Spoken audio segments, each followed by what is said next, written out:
The evening had settled quietly over the small-town police station. Nestled on the corner of Main Street, the station was rarely the site of major drama. Most of the officers on duty knew their nights would be filled with paperwork, the occasional noise complaint, or a traffic stop that stretched into unnecessary explanations.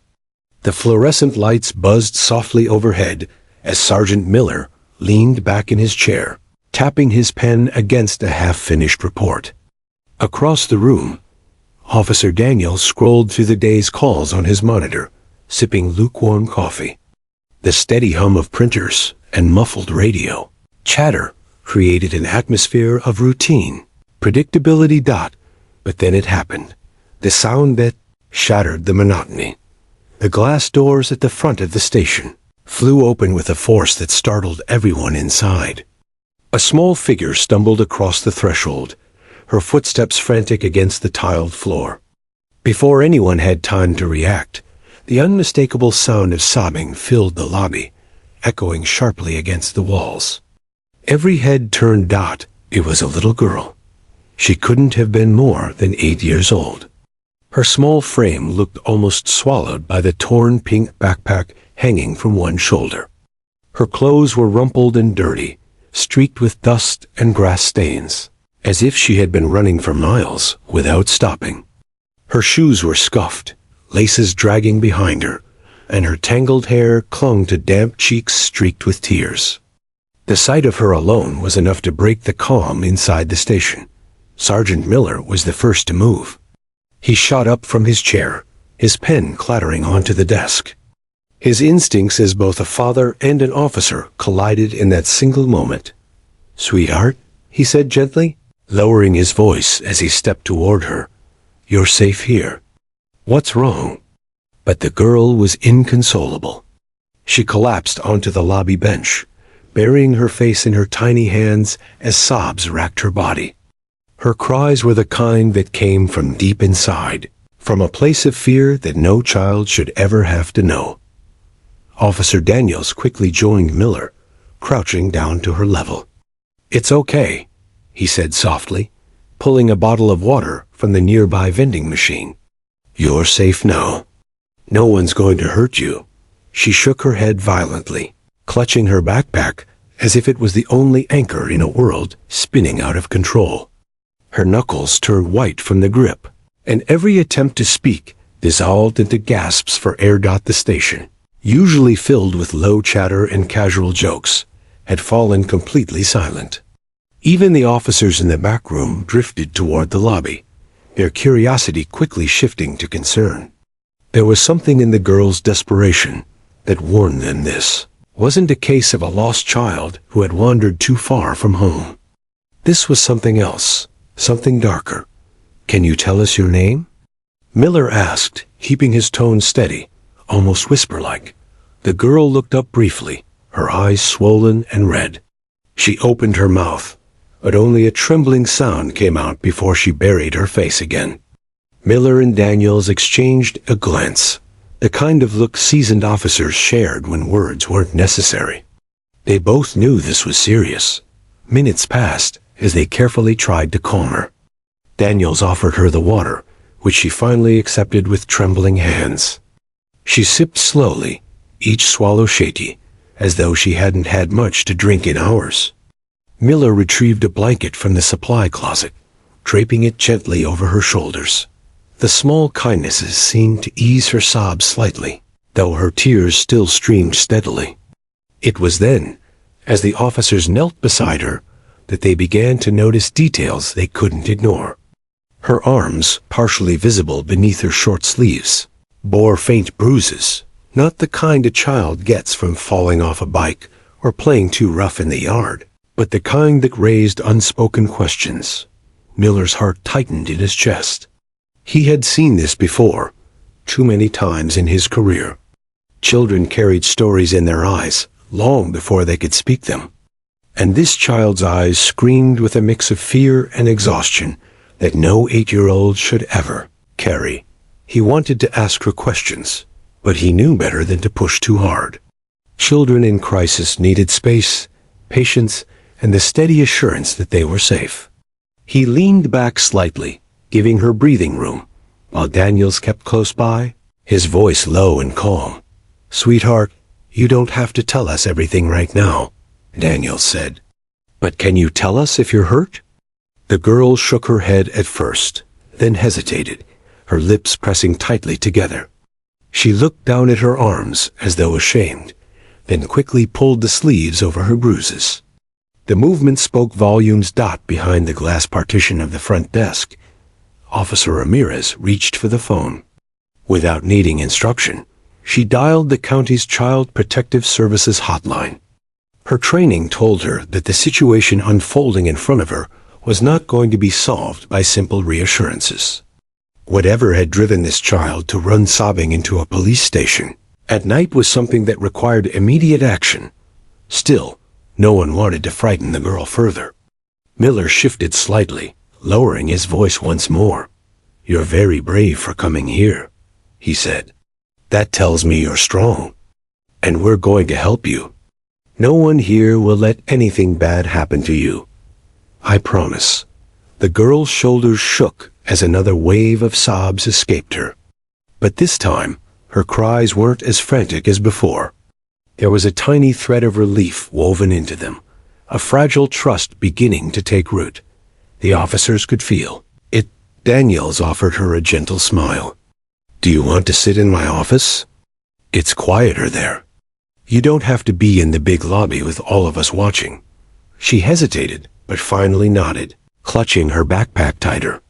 Daniels led her slowly down the hall, Miller following close behind. The station had shifted into a different mode now, every officer alert, every heart heavy with unspoken concern. Inside Daniels' office, the girl curled up in the chair, the blanket still wrapped around her. She looked impossibly small against the large desk and shelves lined with case files. The hum of the fluorescent light above filled the silence until Daniel spoke again, his tone steady and fatherly. "Whenever you're ready, you can tell us what happened. We'll listen. We're here for you." The girl sniffled, wiping her nose on the back of her sleeve. She tried again to speak, her voice faint and uneven. "Mommy, Daddy?" Yelling? Her words broke off into sobs, her tiny chest heaving. "Scary." Miller closed his eyes briefly, his jaw tightening. He had heard fragments like this before, the echoes of trauma too big for a child to explain in full. But even in those broken words, the truth was beginning to reveal itself. Something was wrong at home, very wrong. The girl tried again, whispering through tears. "I didn't know where else to go." Daniels leaned forward, his voice barely above a whisper. "You came to the right place, and in that moment, everyone in the station knew this was not just a case, not just another report to file. This was a life they had to protect. What they would discover in the hours ahead would break their hearts and test their resolve. But for now, all that mattered was the sobbing little girl who had found the courage to step through their doors, desperate for someone to save her. The small office had grown still, its usual clutter of files and papers pushed aside to make room for the little girl who sat wrapped in a blanket. Officer Daniels kept his chair close, but not too close, careful not to overwhelm her. Sergeant Miller leaned against the wall, arms folded loosely, his gaze steady but soft. They had both dealt with frightened children before, but something about this girl felt different. Her fear was layered, tangled, the kind of fear that went beyond a single bad night. For several minutes, the room filled only with the sound of her uneven breaths. She clutched the water bottle in both hands, the plastic crinkling under her grip. Every so often, she glanced up at them, then quickly looked away, as though afraid her eyes might betray secrets she had been forced to keep. "You don't have to rush," Daniel said quietly, breaking the silence. "Take your time. We're not going anywhere." The girl sniffled, nodding faintly. She tried to form words, but faltered, her lips trembling. Then, after another pause, she whispered, "It's loud." At home, the words were small, almost swallowed by the hum of the overhead light, but they carried weight. Miller shifted slightly, his focus sharpening. "What do you mean by loud?" Daniels asked gently. She shrugged, her shoulders rising and falling under the blanket. "Yelling. Always yelling." Her fingers tightened on the bottle. "Sometimes. Throwing things." Miller's jaw flexed, his arms tightening across his chest. It was a description he knew too well. Households where violence was as common as breathing. Still, they needed her to keep talking, to feel safe enough to give them more. "Do you get hurt when things are thrown?" Daniels asked, his voice careful. The girl hesitated. She pulled the sleeves of the blanket tighter around her arms, as though shielding herself from the memory. Finally, she gave a tiny nod. It was a simple gesture, but it hit like a hammer. Miller closed his eyes briefly, steadying himself before the emotions could show on his face. He had promised himself long ago that no child would ever see his anger, even if it wasn't directed at them. Children needed calm, not more rage. "You're very brave to tell us this," Daniels said. "It's not easy to talk about things that scare us." The girl sniffled again, pressing the sleeve of the blanket to her nose. I don't like the dark," she whispered. "When they yell, I hide under my bed. Sometimes, for a long time, until it's quiet." Her words cracked, breaking into tears again. The officers let her cry, not rushing her, not pressing further. Each sob was a release, a piece of her story escaping after being locked away for far too long. Through the glass pane of the office door, Officer Ramirez watched quietly. She had already spoken with Child Protective Services. Someone was on their way. But listening to the girl's fragmented confessions, Ramirez felt her own chest tighten. It was one thing to know a child was in danger. It was another to hear it in their own broken voice. Miller finally crouched down near the chair, his voice deep but tender. "You did the right thing by coming here. You were very smart and very strong. Do you understand that?" The girl wiped her nose and shook her head. "No. I'm scared." "Of course you are," Miller replied. "But being brave doesn't mean you're not scared. It means you're doing something, even though you are. And you did that tonight." Something flickered in her eyes then, not quite trust, but a tiny recognition that maybe these strangers really were on her side. Daniels leaned forward slightly. "Can you tell us your name, sweetheart?" "Just your first name is okay." She hesitated, then whispered, "Emily." Miller's heart squeezed at finally having a name for the child who had walked into their lives so suddenly. Names made people real. They anchored stories, turned statistics into faces. Emily wasn't just another report waiting to be filed. She was a little girl sitting in front of them, fragile but resilient, asking for help in the only way she knew how. "That's a beautiful name," Daniel said warmly. "Emily, we're going to take care of you. But we need to understand a little more about what's been happening at home. Can you tell us who you live with?" Emily's lower lip trembled. She mumbled something too soft to hear. "Can you say that again, sweetheart?" Daniels prompted. "Mommy," she said a little louder. Then, after a pause, "Daddy." Her voice cracked on the second word, fear laced into every syllable. Miller exchanged a glance with Daniels. Parents. The hardest cases were always when it was the very people meant to protect a child who became the source of their fear. "Do you have any brothers or sisters, Emily?" Miller asked. She shook her head quickly, clutching her backpack tighter. "Just me." Daniels noticed the way her small hands trembled against the straps of the backpack.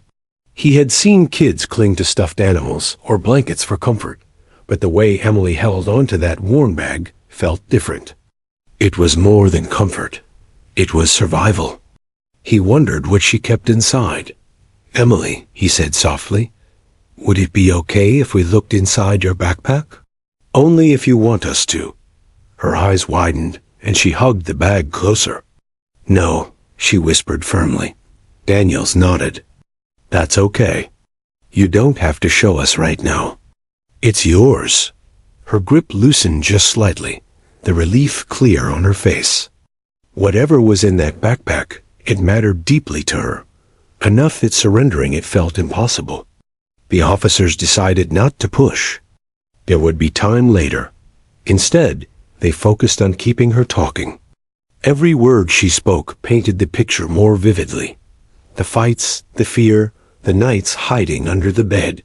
She admitted she sometimes skipped meals because no one remembered to cook. Once, she had tried to make herself a sandwich, but dropped the bread, and her father had yelled until she ran to her room. As Emily spoke, the officers' hearts broke piece by piece.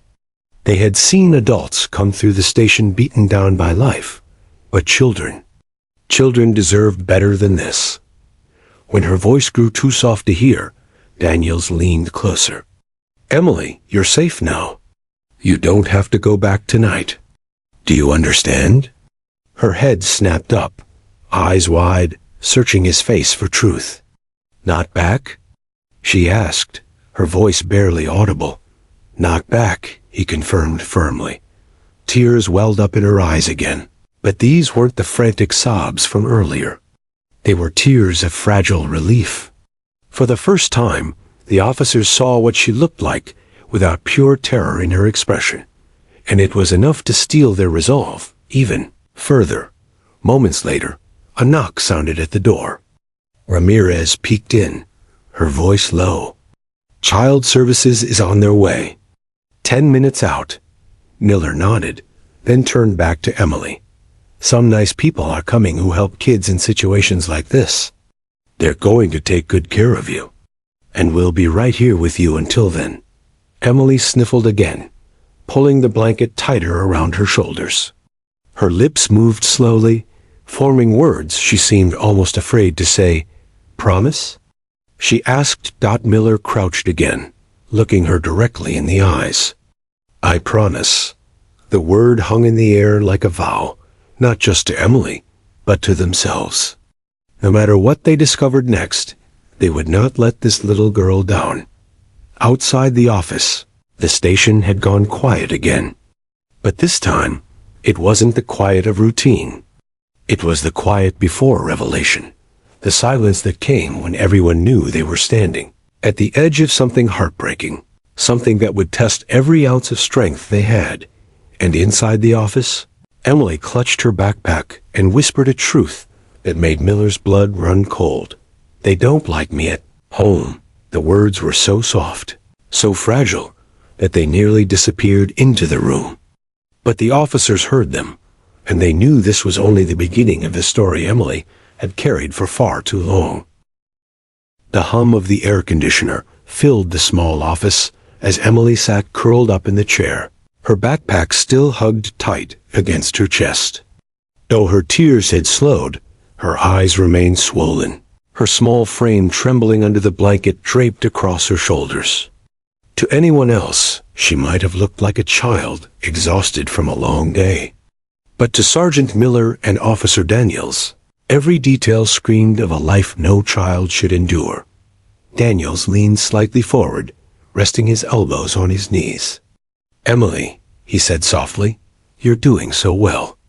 I know it's scary to talk about these things, but you're very brave." Emily glanced at him, then quickly looked away, her hands gripping the straps of her backpack. "I don't feel brave," she whispered. Miller, still leaning against the wall, gave a small nod. "Bravery doesn't always feel like bravery, Emily. Sometimes it just feels like doing what you have to do, even when you're scared. And you did that tonight." Her lips trembled, but she didn't reply. Instead, she tugged at the blanket, pulling it tighter around her arms. For a moment, Daniels thought it was just for comfort. But then, as she shifted slightly, the fabric slipped, and he caught a glimpse of something that made his breath hitch. A faint bruise, barely visible against the pale skin of her forearm. It wasn't fresh. The yellowing edges suggested it was a few days old, but its shape was unmistakable. It wasn't the kind of bruise a child got from climbing a tree or tripping on the playground. It was more deliberate, more controlled. Daniel's eyes darted to Miller, who had noticed it too. Their gazes locked, a silent understanding passing between them. Neither said a word immediately, careful not to alarm her. Instead, Daniels adjusted his posture, his voice softer than ever. "Emily," he began gently, "did someone hurt your arm?" Her reaction was immediate. She yanked the blanket up, hiding her arm, her eyes wide with panic. "No," she said quickly, shaking her head. "I fell. I fall a lot." The denial was practiced, too practiced. Miller's heart sank. Children rarely knew how to lie convincingly, but when they did, it was usually because they had learned to protect the very people who hurt them. Daniels held up his hands calmly. "It's okay. You don't have to tell us right now. We just want to make sure you're safe. That's all." Emily's eyes filled with tears again. "I'm not supposed to tell," she whispered, her voice barely audible. The words hit Miller like a punch. He pushed off the wall, crouching so he was eye level with her. "Emily," he said carefully, "who told you that?" She bit her lip, her tiny shoulders shaking. For a long moment, she didn't answer. Then she whispered, "Daddy says if I tell, bad things will happen." Miller felt a surge of anger rising in his chest, but he forced it down. He couldn't let her see it. Children who lived in fear were often hyper-aware of adult emotions. The last thing she needed was another man looking angry. "You're safe here," he said instead, his voice steady. "Nothing bad will happen to you now. Do you believe me?" Emily shook her head, clutching her backpack tighter. Daniels tried a different approach. "Emily, can I tell you something?" She hesitated, then gave the smallest nod. "When I was your age," Daniels said, "I fell off my bike once. I got a bruise on my leg that was so big, I thought it would never go away. And I remember thinking it hurt too much to tell anyone. But then my mom saw it, and she told me something important. She said, sometimes bruises are a way our bodies tell a story. They show what we've been through." Emily's eyes flickered toward him, curiosity breaking through her fear for a moment. "Your bruise," Daniels continued gently, "it's telling us a story too. And we just want to understand it, so we can help." She didn't reply. Instead, she pulled the blanket tighter, burying her chin into the fabric. But she didn't shake her head this time. She didn't deny it again. And that silence, that lack of protest, was answer enough for the officers. Miller straightened slightly, turning toward the door. Ramirez was still stationed outside, her face pale from listening. He gave her a subtle nod, one that spoke volumes. "Document everything. Inside."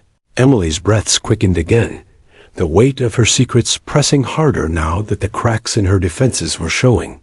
She sniffled, then whispered so quietly they almost didn't catch it. "Sometimes I hide under my bed. When it gets too loud. When he's mad." The words lodged in Miller's chest like a stone. He pictured his own daughter, years younger now, but once Emily's age, curled up under a bed in fear. The thought alone was unbearable. Daniels reached slowly across the desk, placing his hand palm up on the table, a gesture of quiet reassurance. "Emily, no one should ever make you feel like you need to hide. Do you hear me? Not ever." Her small hand twitched as though she wanted to reach for his, but couldn't bring herself to bridge the gap. Instead, she hugged her backpack tighter, rocking slightly in her chair. "Do you get hurt a lot, Emily?" Miller asked softly. She froze. For a long time, she said nothing. Then she nodded, just once, so slightly it was almost imperceptible. Daniel's throat tightened. He had to glance away, blinking hard to keep his emotions from spilling over. Police work hardened you, but some things never got easier. Seeing a child carry pain they didn't deserve was one of them. "Thank you for telling us," Miller said. "You don't know how strong you are." Emily shook her head quickly. "I'm not strong. I'm scared. That's what makes you strong," Miller replied. "Being scared and still coming here? That takes more courage than most grown-ups have." The room fell quiet again, heavy with the weight of truth. Outside the office, the low murmur of radios and ringing phones continued, but inside, time seemed to slow. The fragile girl in front of them had just cracked open the door to a life filled with shadows. It wasn't everything. Not yet, but it was enough to confirm their worst fears. Ramirez stepped into the doorway, her voice low but steady. "Child Services is pulling in now." Miller nodded, his gaze still fixed on Emily. "Good, we'll be ready."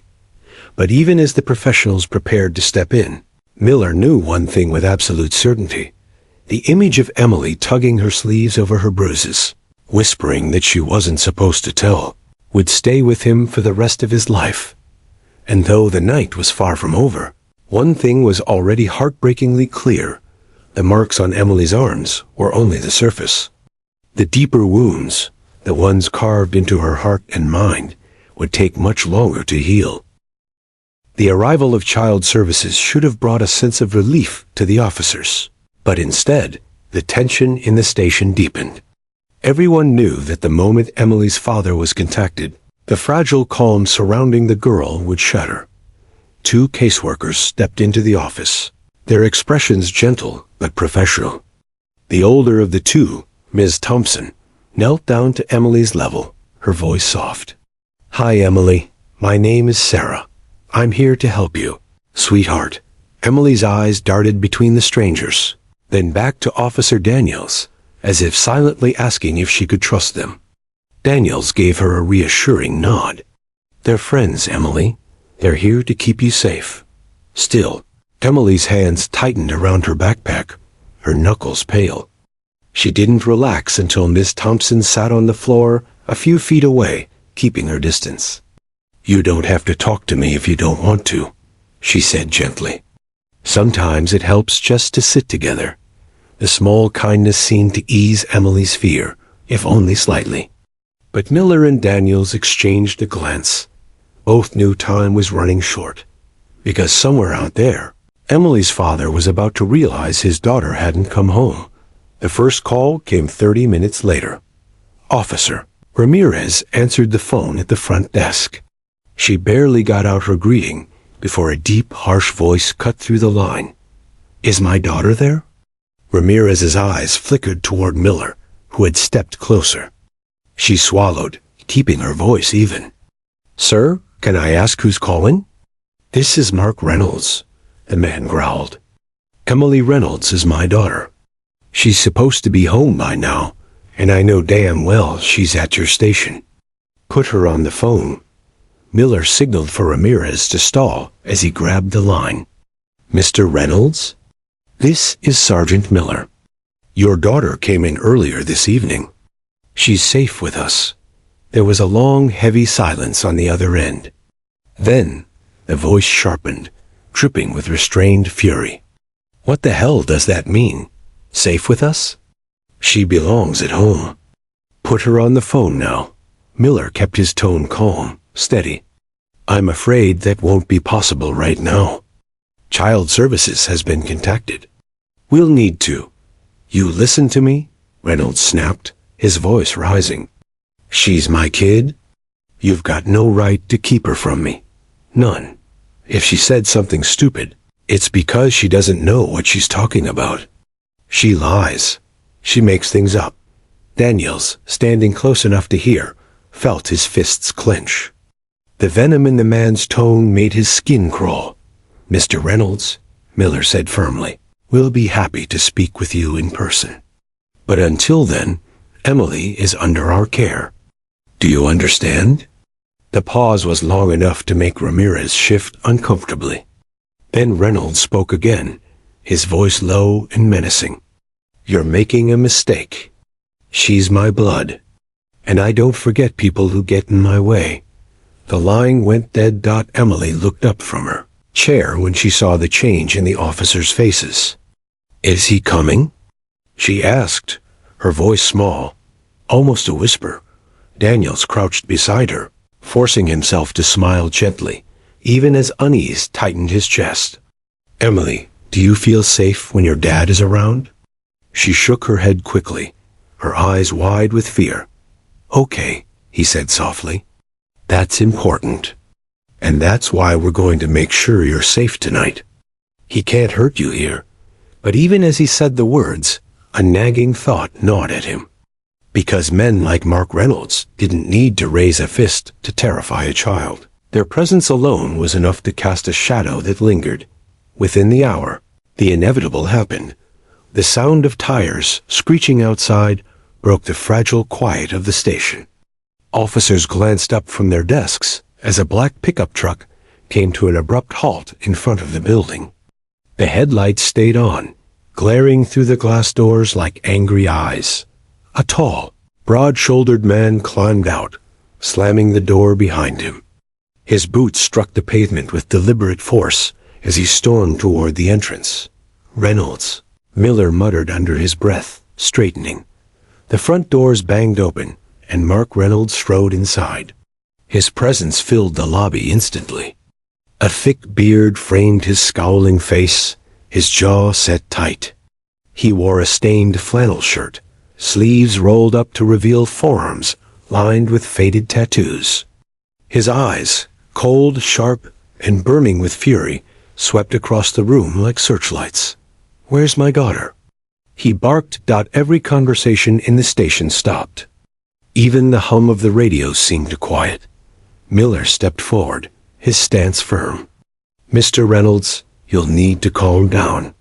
Emily is safe, and don't tell me she's safe." Reynolds snapped, pointing a finger inches from Miller's chest. "She belongs with me. You've got no right to keep her here." Daniels moved closer, ready to intervene if necessary. He could feel the rage rolling off the man like heat from a furnace. His voice was low, controlled, but his eyes gleamed with barely restrained violence. "She's my daughter," Reynolds repeated, his words more like a growl. "And she's coming home with me. Now." From the corner of the room, Emily's small cry pierced the air. She had seen him. Her body tensed, shrinking back into her chair, her blanket pulled up like a shield. Reynolds' head snapped toward the sound. For a moment, his expression softened into something almost paternal. "Emily," he called, his voice lower, coaxing. "Sweetheart, come here. Let's go home." But Emily didn't move. She pressed herself deeper into the chair, shaking her head frantically. "Emily," he said again, more forceful this time. "Now." Daniels stepped between them, blocking Reynolds' line of sight. "That's not happening tonight," he said firmly. "She's not going anywhere with you until Child Services completes their assessment." Reynolds' face twisted with rage. His fists clenched at his sides, his knuckles white. For a heartbeat, the entire station seemed to hold its breath, waiting for the explosion. But instead of striking, Reynolds leaned in close to Daniels, his voice low enough only he could hear. "You think you're protecting her? You're not. You're just making this harder. For her. For you." Daniels met his glare without flinching. "You're done here.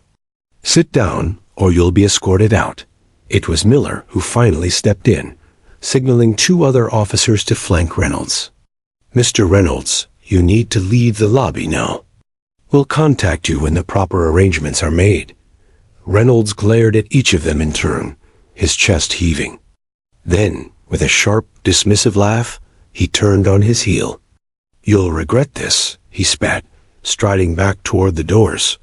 The pickup's engine roared to life, tires screeching again as he sped away into the night. The station remained quiet for several moments after his departure. Everyone seemed to exhale at once. Daniels turned back to Emily, his heart breaking at the sight of her. She was trembling uncontrollably, her hands clutching her backpack, so tight He thought the straps might snap. "He's mad," she whispered.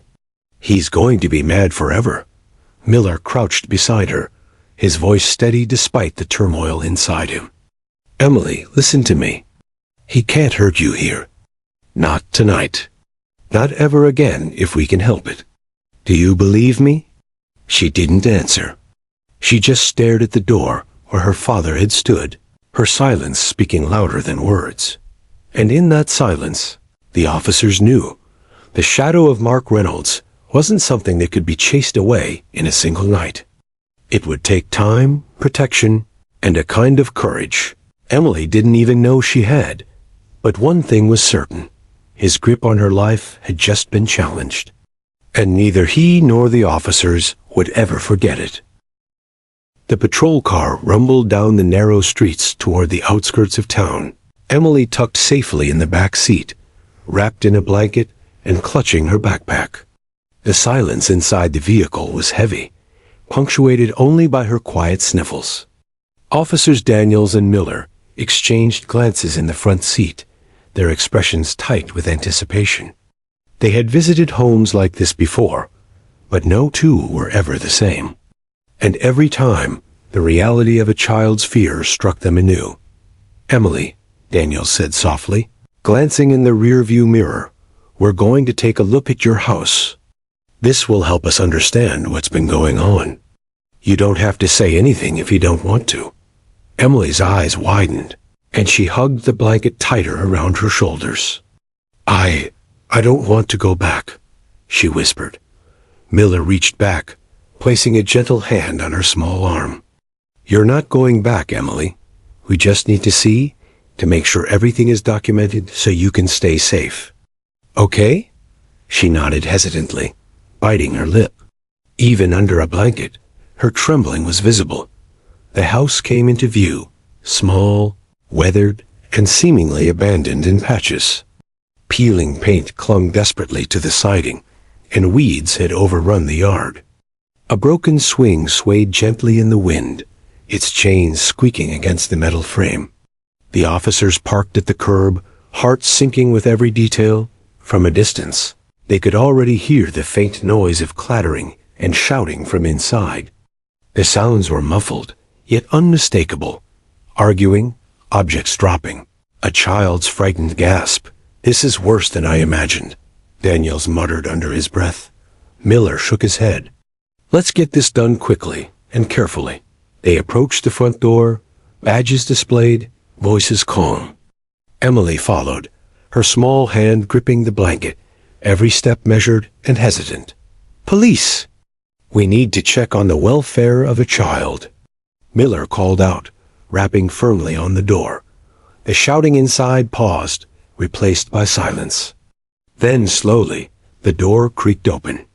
Mark Reynolds stood there, his eyes narrowing as he registered the officer's presence. The tension in the air thickened instantly, like static before a storm. "This is my house," he growled. "What are you doing here?" Miller stepped forward calmly. "Sir, we need to make a welfare check on Emily. She came to the station and reported being scared at home. We need to see the environment." Reynolds laughed harshly, the sound cutting through the air. "Scared? She's my daughter. She's fine.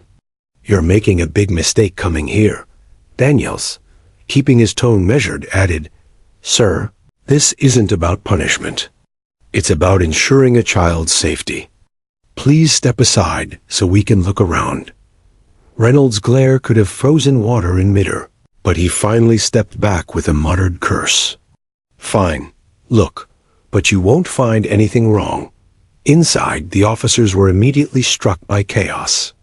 Broken glass littered the kitchen floor, several dishes had been smashed, and the faint smell of rotting food hung in the air. The living room was in disarray. Overturned chairs, scattered papers, and a small, tattered couch that looked years past its prime. Emily shrank slightly behind Miller, hugging her blanket to her chest. Daniels noticed her gaze lingering on a corner near the staircase. A pile of laundry and discarded toys had created a small cave-like area, a hiding spot. no doubt for many nights when fear overwhelmed her. Miller bent slightly, scanning the room. His heart sank further as he noticed more bruises on furniture edges, marks consistent with a child's desperate attempts to shield herself, or perhaps even rough handling during scuffles. Daniels moved toward the kitchen, stepping carefully around shards of glass. He found a half-eaten sandwich on the counter, covered with dust, and a crumpled cereal box spilled on the floor. He paused, realizing that Emily's small stomach had likely gone empty many nights, leaving her to fend for herself. In the corner of the room, a faint smell of alcohol lingered. A bottle lay tipped over beneath a chair, half empty. It didn't take long for the officers to put together the puzzle. Chaos, neglect, a home that was not safe for any child, let alone one as small and fragile as Emily. From behind them, Emily's soft voice broke through the tension. That's where I hid last week." Miller turned toward her. "Show me?" She nodded slowly, leading them to the small corner behind the staircase. It was cramped, dark, and dusty, but it was a refuge, a place where she could escape the yelling and throwing. Her small body curled up against the floor, knees drawn to her chest. Daniels knelt beside her, his voice soft. "You've been living like this?" Emily nodded, eyes wide and glistening. "Sometimes. I don't even sleep. I just hide." Miller's jaw tightened. He wanted to do more than just observe. He wanted to take this man, her father, and make him understand that Emily's life had meaning beyond fear. But he reminded himself that protocol mattered. Evidence, documentation, and law enforcement procedures were what would truly protect Emily. Daniels and Miller began photographing the room, cataloging the state of neglect, the broken items, the dangerous environment. Every photo, every note, became another layer of protection for Emily. As they moved through the house, more details emerged. In Emily's bedroom, if it could be called that, clothes were strewn across the floor, a single bed sagging under a thin, worn mattress. A small nightlight flickered, but it barely pierced the darkness of the cluttered room. Toys, broken and neglected, were scattered as if abandoned months ago. Emily's voice trembled as she pointed to a small bookshelf. "These are my books. I don't get to read them much." Daniels glanced at Miller. "She's had no safe space, no routine, nothing to call her own," he said quietly. Miller nodded, noting each detail in his mind. The house wasn't just untidy. It was hostile. A place where fear was constant, where Emily's survival depended on hiding, waiting, and enduring. By the time the officers had finished their inspection, the weight of the scene pressed down heavily on them.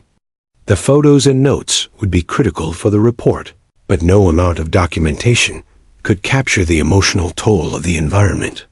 Emily remained close to Miller, clutching her blanket, small and vulnerable against the backdrop of a house that had never protected her. Daniels knelt beside her. "Emily, you're safe now. This isn't your home anymore. At least not tonight. You'll be going somewhere safe." Emily's eyes shimmered with a mix of relief and residual fear. "Somewhere safe?" Miller smiled faintly. "Yes, somewhere you can sleep without hiding. Somewhere no one yells at you." For a moment, she allowed herself to hope, though it was fragile. That tiny glimmer of trust was what kept the officers moving forward, documenting every detail, ensuring that her story would have weight in the hands of those who could act. Outside, the sun had long since set, leaving the house in the quiet of the evening. But inside, for the first time, a little girl had begun to feel the possibility of protection, of safety, of a life beyond fear. And though the night was far from over, the officers knew this inspection had confirmed everything they feared. Emily's home was no place for a child. Every broken dish, every tattered toy, every shadowed corner told the story of neglect and abuse that had shaped her young life. For the first time, they also knew that saving Emily would require more than gentle words or temporary reassurance. It would require intervention, protection, and courage, both hers and theirs, and they were ready. The ride to the temporary shelter was quiet. Emily sat in the back seat of the patrol car, still wrapped tightly in her blanket, her small hands gripping the edges as if letting go would make the world collapse around her. The officers had decided to take her to a secure location where she could finally rest without fear. Miller glanced in the rearview mirror at her pale, tear-streaked face. Daniels had been talking quietly with her earlier, trying to coax fragments of her story, but Emily had only whispered fragments, too small to fully understand. Yet even in those fragments, the depth of her suffering was clear. "Emily," Daniels said softly, leaning slightly forward from the front seat, "you don't have to tell everything if you're not ready. But anything you share with us will help us keep you safe. Okay?" Emily's lips trembled, and she swallowed hard. Finally, she whispered, I think I should tell you everything." Miller's grip tightened on the wheel, his chest tightening at her words. He knew how much courage it took for a child so small to speak about her pain. "Take your time," he said. "We'll listen to every word." Once at the shelter, Emily was guided to a small room. A cot was set up near the window, a soft blanket folded neatly at its edge. Daniels knelt beside her chair, keeping a respectful distance, but offering a steady presence. Miller remained at the doorway, keeping watch, while Miss Thompson, the child services caseworker, quietly took notes in a corner. Emily's small voice trembled as she began. "Daddy? He's mean. Always yelling. Sometimes he throws things. Sometimes he hits me." The room went silent for a heartbeat. Even Miss Thompson paused mid-note, her pen hovering. The officers had expected fragments, hints, but hearing it directly from Emily made the gravity impossible to ignore. "Go on," Daniel said gently, his voice soft but encouraging. Emily swallowed, gripping her backpack tightly. "Mommy, she tries. Sometimes to stop him, but he yells at her too. And she cries. And then I cry. And sometimes he says if I tell anyone, he'll make it worse." Her words cracked, each one heavy with fear and trauma. Daniels felt a lump in his throat, but forced himself to maintain a calm voice. "Emily, thank you for telling us. You're very brave. None of this is your fault." She shook her head, her voice barely audible. "It feels like it is. Everything." Miller stepped closer, lowering himself to her level. "No, Emily, none of this is your fault. You're a child. None of this should ever have happened to you." For the first time since she arrived, Emily's sobs became quieter, more controlled. Perhaps it was the recognition that these strangers were not just listening, but understanding. Truly understanding that she pressed on, small words tumbling out in uneven bursts. Sometimes I hide in the closet, or under the bed, or in the laundry. He doesn't always find me. But when he does, he hits me there too." Daniel's fists clenched, but he forced himself to remain steady. Showing anger here would not help Emily. It would only reinforce her fears.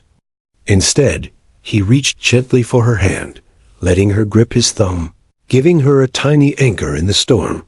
Emily's eyes glistened with fresh tears. I tried to run away once. But he caught me, and he said if I left again, no one would ever find me. That scared me the most." Miller's chest tightened. He had arrested dangerous men before, but the helplessness of seeing a child trapped in her own home was far worse. He wanted to make a promise he could keep, a promise that would erase her fear, but he knew that words alone weren't enough. Action had to follow. "Emily," he said finally, his voice steady. "We're going to make sure that can never happen again. You won't be alone. Not tonight. Not ever again." She looked up at him, wide eyes filled with tentative hope. "Really?" "Really," Daniels confirmed. "You're safe now. That's what matters." For the next hour, Emily slowly revealed more about her life. She spoke about the nights she slept in fear, the hunger she felt when meals weren't prepared, and the countless times she had tried to protect her mother from Reynolds' anger. Each story was punctuated with tears, but also with astonishing courage. Despite the trauma, her small voice carried resilience that no one could have expected from a child her age. Miller and Daniels documented everything meticulously, not just for legal purposes, but to ensure every detail was recorded for Emily's protection. They asked questions gently, always framing them as choices rather than demands. Ms. Thompson stepped forward occasionally, offering reassurances and affirmations, guiding Emily through the narrative without pushing her beyond her comfort zone. The teamwork between officers and child services created a cocoon of safety around the little girl. By the end of the hour, Emily's confession painted a devastating picture: neglect, verbal abuse, occasional physical harm, and constant intimidation by her father. Her mother, though present, was unable to shield her. The officers knew the report would need to be thorough to ensure the courts would act decisively. Emily's small voice broke again as she spoke the hardest truth of all. I don't think anyone likes me at home." Daniels felt a pang in his chest. "Emily, that is not true. You are loved. Right now, people care about you. We care about you. And you will have people who make sure you're safe and happy." Her gaze fell to the floor. I just want to be normal. Like other kids." Miller knelt beside her, resting a hand gently on her shoulder. "Being normal doesn't mean you stop being brave. You've been braver than most people ever will, Emily. And now, we're going to help you build a life where you can just be a kid, where no one yells at you, hits you, or scares you anymore." A faint smile flickered across her face, fragile but real. It was the first time since she arrived that night that anyone saw a glimmer of hope. The night stretched on, but Emily finally allowed herself to rest on the cot, wrapped in the soft blanket provided by the shelter. Miller and Daniels remained close, ensuring she stayed comfortable, keeping watch.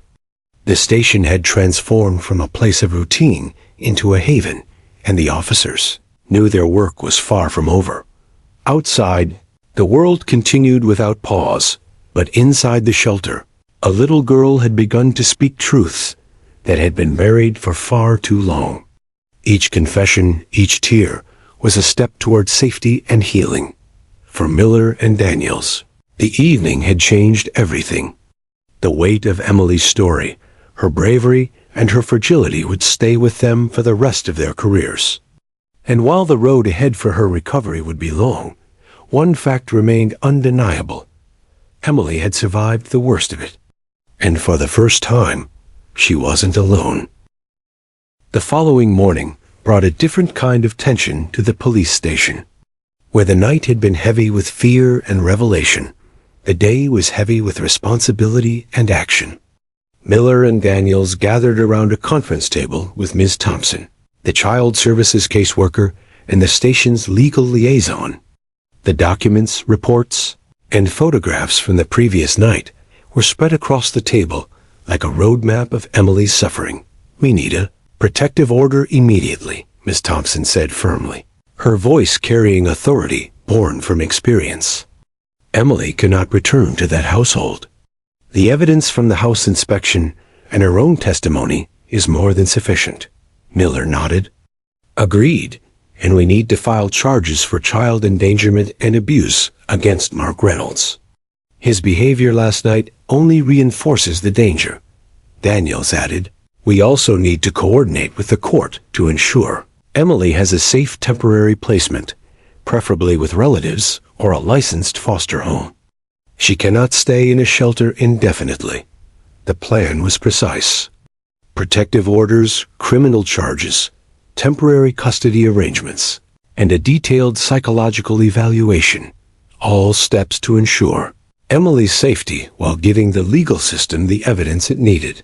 Meanwhile, Emily sat in a small room with Ms. Thompson, wrapped in a blanket that smelled faintly of lavender. The child services worker knelt beside her, speaking gently. "Emily, you've done something very brave. You've told us the truth, and now we can make sure you're safe." Emily nodded quietly, her eyes filled with a mixture of hope and lingering fear. Will he go away?" she whispered. "Yes," Miss Thompson said firmly. "You won't have to see him. He won't be able to hurt you again." The reassurance seemed almost foreign to Emily. She blinked several times, trying to process it, her small hands twisting the blanket in her lap. "Really?" "Yes, really," Miss Thompson repeated, gently. "You're safe now, and we're going to make sure you stay that way." At the station, Daniels and Miller prepared the legal documentation for the emergency protective order. Every photo, every note, every report was meticulously detailed. Each mark, each broken object, each whispered confession from Emily became a critical piece of evidence. By mid-morning, a judge had signed the emergency protective order, officially barring Mark Reynolds from contacting or approaching Emily. The officers breathed a small sigh of relief. But their work wasn't over. Now came the next step, serving the order and initiating criminal proceedings.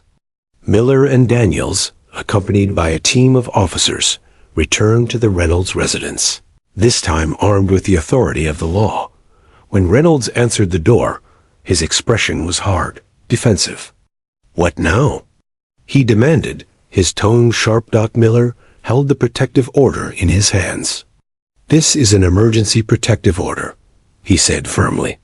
"You are not allowed to contact Emily Reynolds or return to her residence. Violating this order will result in immediate arrest." Reynolds' face darkened. "You think you can take my daughter from me? She's my child." Daniel stepped forward, his voice calm but unwavering. "This isn't about taking your child from you. This is about protecting her. She's been through enough. You've endangered her, and now the law requires you to stay away." For a tense moment, Reynolds said nothing. His fists clenched at his sides, the veins in his neck bulging. But when the officers refused to move, he finally stepped back inside, slamming the door behind him.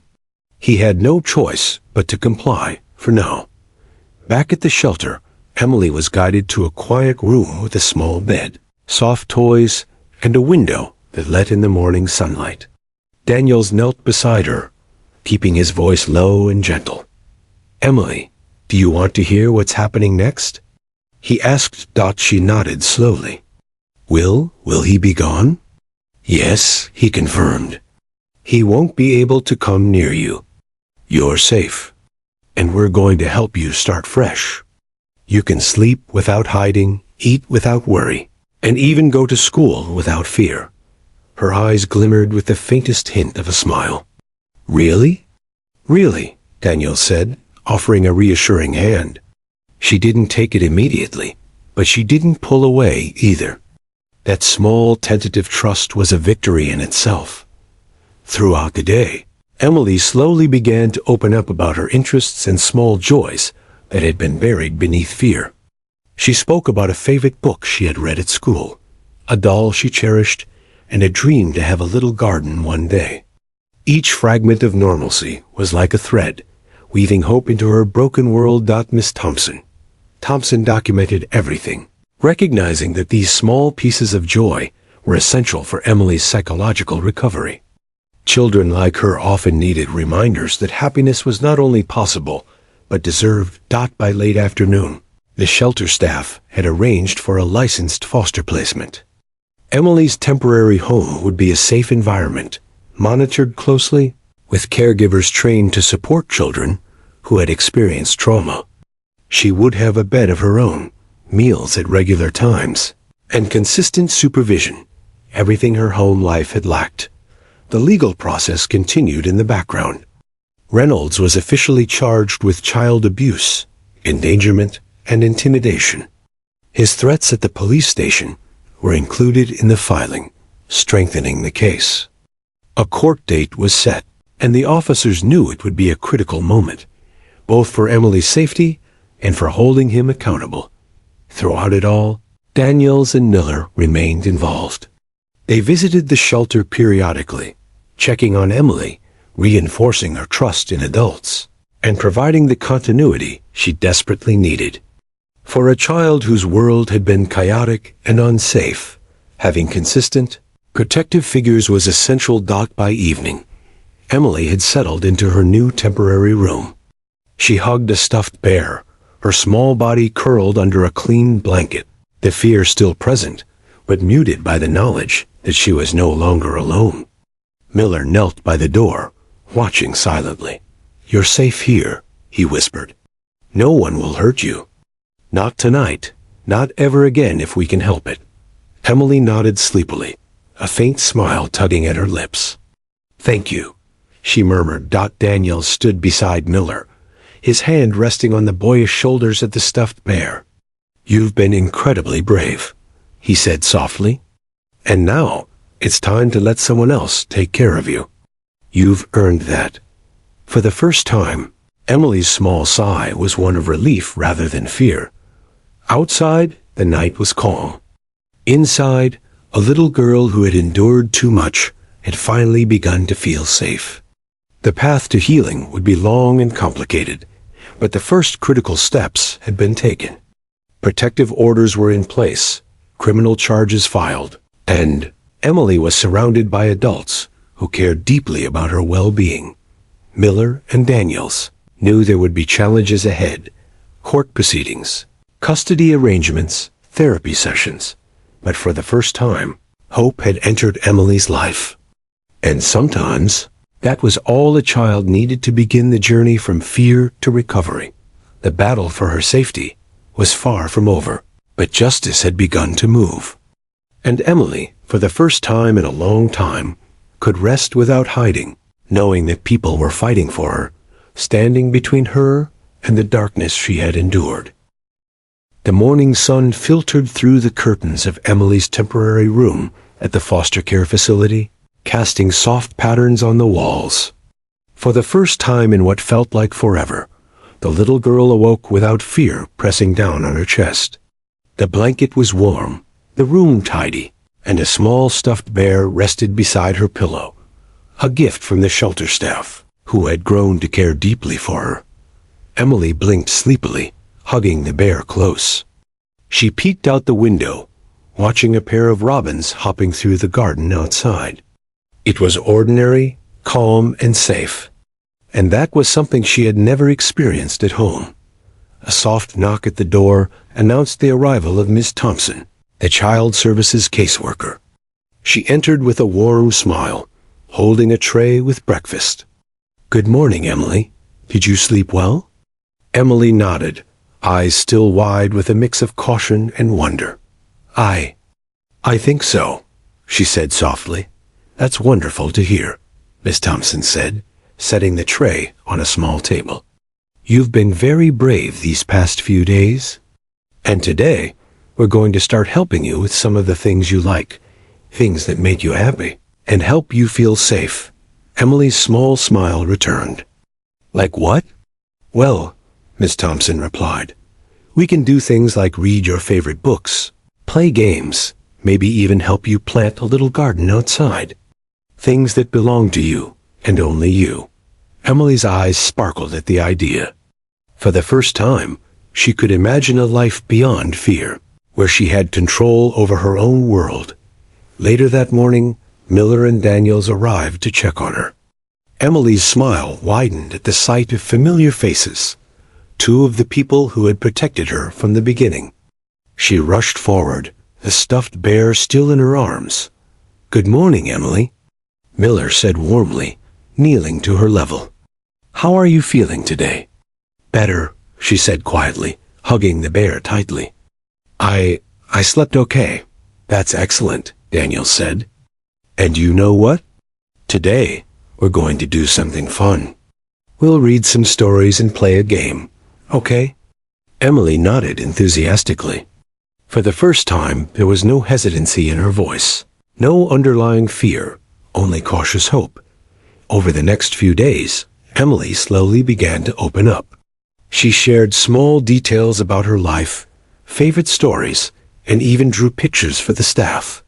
She laughed, quietly at first, then louder, more freely, as she realized she could do so without fear. Each laugh, each smile, was a victory over the long months of neglect and fear she had endured. Miller and Daniels continued to check in regularly, offering continuity in her life. Their presence provided her with a sense of stability. She began to associate adults not just with discipline or danger, but with protection and care got at school. Arrangements were made for Emily to attend classes with a small group of peers who could provide a nurturing environment. Teachers were informed of her situation and were trained to offer additional support when needed. Even small gestures, a kind word, a gentle smile, became monumental for a child who had grown up in fear. Meanwhile, the legal process continued. Reynolds' court date arrived, and he faced charges for child abuse, endangerment, and intimidation.